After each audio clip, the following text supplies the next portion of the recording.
DL here. I was asked on Ask FM to do something um, more current news sort of thing and talk about my opinions on current affairs. Um, so I have BBC News in front of me. I don't actually do an awful lot of news, if I'm honest, because well, an awful lot of it doesn't really interest me. I've got problems to deal with in life, but I do keep a general sort of eye on various things that are happening.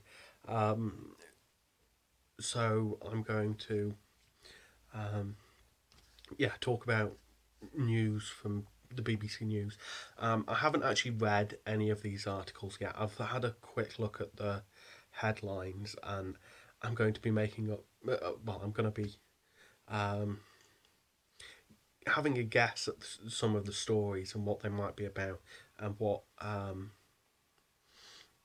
my opinions on past stories that, or my knowledge of these stories that has come from elsewhere, from what I've seen elsewhere.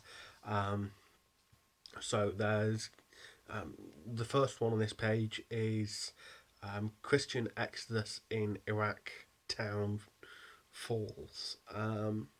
Now this is talking about Iraq again. Um, there are so many stories about Iraq. Um, Politically, Iraq has been an absolute disaster. Um, we may have gone in for the wrong reasons. We might. There's a possibility we shouldn't be there. There's a possibility that we've done more harm than good. There's all sorts of things um, that may have been part of Iraq. The price of oil, um, and I don't know. I think that Iraq is at the moment. It's to me. It seems like another world. It's further away than I've ever been in terms of travelling. So um, it's further away in terms of my personal connections. There's nobody I know. I don't think that is out there. Um, so I sort of have a very much a bystander's perspective of Iraq. Um, Iraq is like I say, it's a political disaster, and it's been a problem for about as long as I've been alive. The first Iraq War, actually, I think it's slightly longer than I've been alive. The first Iraq War started in 1990. I was born in 1991, so did it start or finish in 1990? I can't remember. I was too young. Um,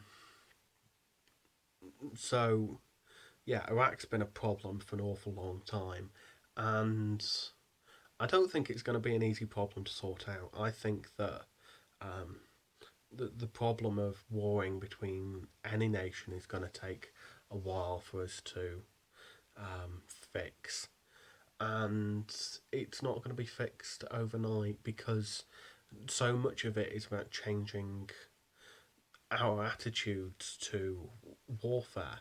Um, that even following um, the Great World Wars, um, the, well, World War One and World War Two. Um, Even following those, there wasn't a massive culture change in the way that we deal with war. There was always war somewhere in the world at some point. Um, Ever since, well, at least for the past 120 years, if not longer. Um, and it, unless we change our attitude to the way we support war as demographics, as people, and take the power away from the politicians in some ways and go, um, that, and as a world go, we don't want war. And I think that's the case everywhere. Where everywhere wants their home to be safe, um, and for their families to not have to go out there and die, and various other things. And um, unless we actually put our foot down and as a planet go, let's put an end to this, it's not going to happen. And there are problems all over the Middle East and Muslim Muslim nations. And I say that in the broadest possible terms because the Muslim nations cover not only from the Sudan right the way through to Pakistan, in a huge, great swath of land, but um, Muslim nations within well, Muslim populations within other places as well. And unless we come to some sort of agreement and say, no, enough is enough, we'll stop and put an end to war on both sides, and go that, and there may be a line need to be drawn, um, but we've got to go. We don't want the fighting anymore, and you have, we might have as much as the claim as you, or we might have no claim whatsoever. But as people, we need to take the power out of the hands of the people with the guns. Um, I, I think that the power, it used a long time ago. Talking medieval times, the power was always with the people um,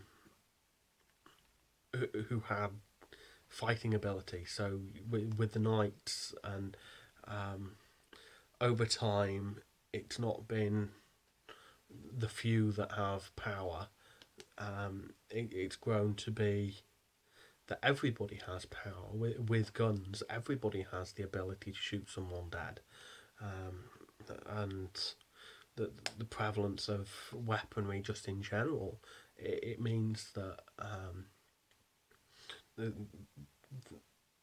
the ability to kill and control is has been handed to the masses, and that isn't necessarily a good thing. But even worse is where it's gone from there, which is nuclear weapons, and the fact that um, the people at the top, the people who are power hungry, as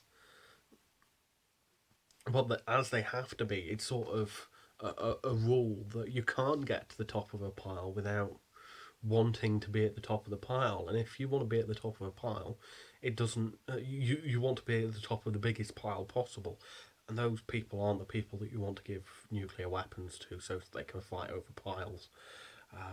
Because those people will want to fight over everything, get more, to get more power for themselves. And I think there are so many things that need to change in our attitude to the way war is conducted, and as a society, we need to change that. Um, Iraq is a problem. I accept that, but it's a blip on the landscape compared to some other things. And I will actually talk about um, my perspective on war when I do um, something based off one of my book reviews. The next question, the next article that grabs my eye is Hawaii braces for Hurricane Isabel. Now, hurricanes are a problem. They are a problem throughout the Americas, and typhoons are the same thing, and cyclones are the same thing. Um, there's nothing we can do about it other than send relief. building better buildings is one option, but not in Hawaii. It's volcanic. You can't drill down very far without hitting lava, so that's not good. Um, and hurricanes and tornadoes are devastating, and I'd love to go into the geography of them, but sort of a shame for the people in Hawaii. Um, but yeah, all I can do for that is say we've got to send some aid over there as a nation. I'm going to skip to the bottom of the page, and at the bottom of the page we've got headlines for various different things. So, business, wine fraudsters get 10 years in jail. How can you be a wine fraudster? I I understand you can make wine and say that it's a different sort of wine, but it's still wine. Um, I would just hope that they're not making really old, really expensive bottles of wine and selling them as con artists. Um, because that's just stupid. Politics. UK increased Ebola aid by £3 million. That sounds like a little bit of a waste of money, in my opinion. I have very odd opinions when it comes to aid, um, and I'm not going to go into them necessarily, but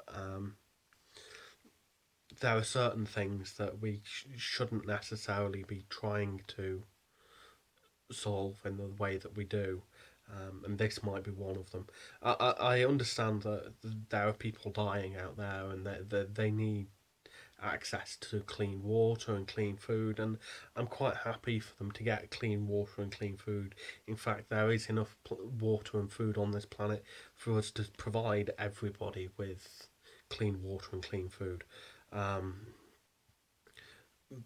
but it should be a universal thing. We should be doing it as a planet for the planet, and making sure that, that these things are given out even when there isn't a crisis for them. But for, because of a incident, throwing money at a problem doesn't solve it instantly. Um, if we threw £100 billion at cancer today, it wouldn't be cured next month, because the same.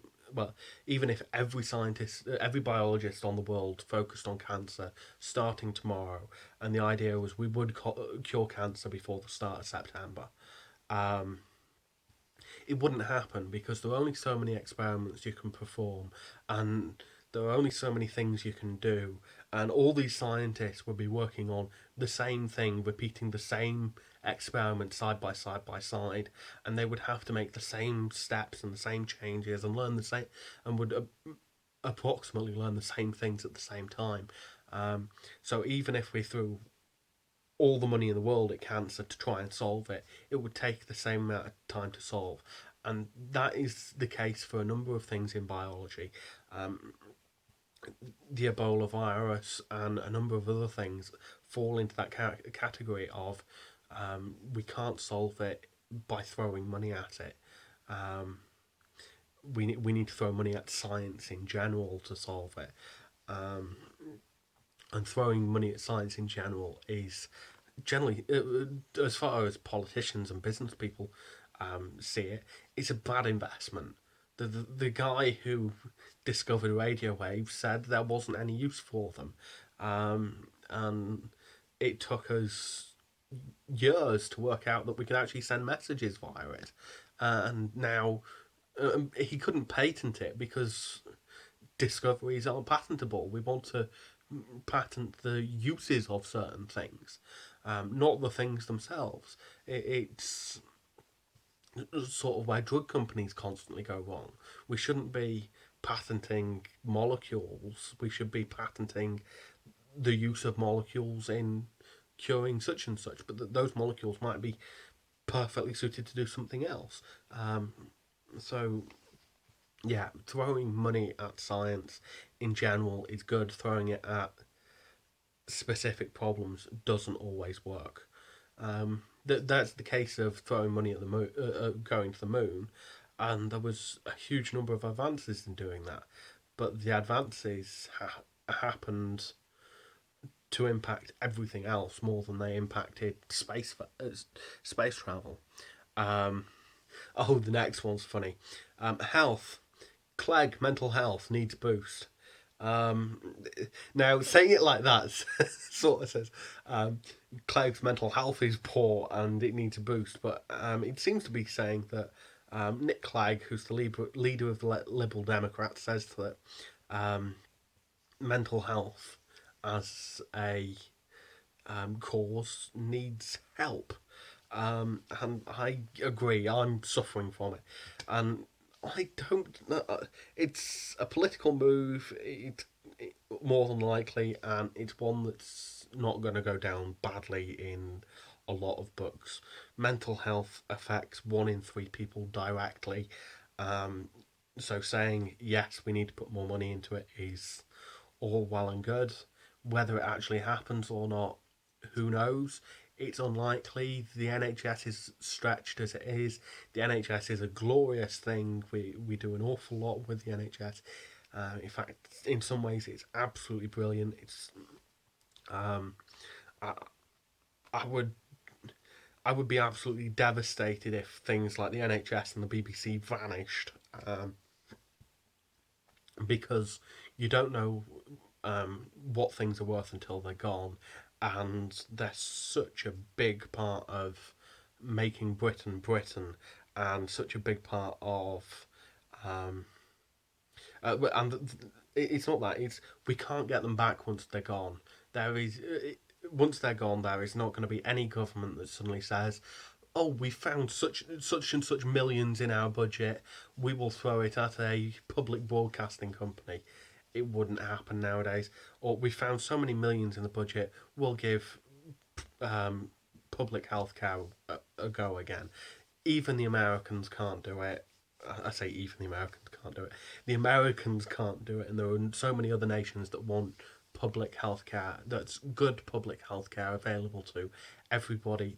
It can't be done in so many ways. Getting rid of it is such a bad thing in general. Um, Education. Mother in poolside breastfeeding row. Okay. Right, there is no problem with breastfeeding. This is another one of those issues that I have. Um, that so many women and so many men um, call as law, or call as um, uh, I don't know how to call it, how to put it, but so many people say that it's not right to get boobs out in public. Um, it's not true. It's perfectly legal to go around in public um, nude from the waist up if you so wish. Um, it is not obscene. It doesn't fall under flashing or sex crimes or anything like that. It's just that men will more than likely stare at women that look like that, because it's so unusual, and women feel self conscious about it. But actually, it would be perfectly natural, and if women wanted to do it, I would support them. Um, but it's not going to happen overnight, and I don't know of a movement that plans on it. I've got to talk about feminism at some point, but I will move on and talk about technology. Technology. Piracy police arrest 20-year-old. Okay, piracy. Internet piracy is a thing, and piracy in general. There are pros and cons to it. I think at the moment that the arguments for piracy are reasonable. There are quite a lot of people rich and poor, that support piracy in so many different ways. I remember Stephen Fry saying something about piracy. that piracy on the whole actually helps the industry grow, um, because people get to see more things, and they tend to do it when they're not able to purchase things legitimately, and then later on they go back and um, buy it for real. Um, I know I see an awful lot of that in myself. That when I was a teen, I didn't have an allowance. I didn't have so many things. I didn't have a paper round either. I, I didn't try to do any of those things, and I didn't see the need to have those things. And I did download music and listen to music through illegal sources like YouTube, um, because there wasn't Vivo, and there wasn't, and there were people just, and there still are people that just upload copyrighted content, and I will watch things on YouTube that are copyrighted content, um, but I would much rather do it legally rather than illegally, and I, it helps the industry grow in the fact that I found stuff through the internet that I wouldn't have ever found otherwise. I wouldn't have bothered looking for otherwise. And eventually, I hope to put some money back into the industry. But the industry at the moment, the way that films and music and TV is made, too much money goes to too few people at the top.